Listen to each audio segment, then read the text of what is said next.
কয়লা নয়, মাতারবাড়ি বিদ্যুৎ কেন্দ্রের জন্য জাহাজে করে মাটি পাঠিয়েছে ভারতীয় প্রতিষ্ঠান। কক্সবাজারের মাতারবাড়ি বিদ্যুৎ কেন্দ্রের জন্য আমদানি করা কয়লার একটি চালানে বিপুল পরিমাণে মাটি পাওয়ার পর ৬৩,০০০ টন কয়লার চালানটি ফিরিয়ে দিয়েছে কোল পাওয়ার generation company limited.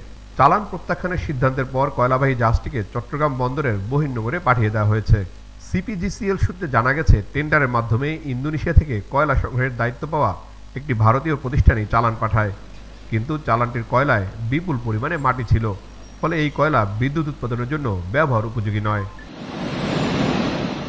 সিপিএর পতাকাবাহী MB Orient orchid জাহাজে করে এই কয়লা পরিবহন করা হয়েছিল।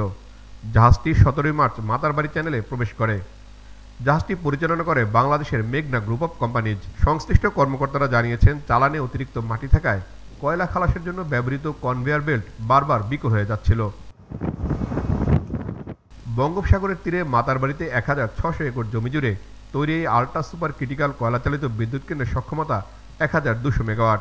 বিদ্যুৎ কেন্দ্রটির প্রথম ইউনিট বাণিজ্যিক উৎপাদনে আসে ২০২২ সালের ডিসেম্বরে। এরপর ২০২৩ সালের আগস্টে উৎপাদনে আসে দ্বিতীয় ইউনিট।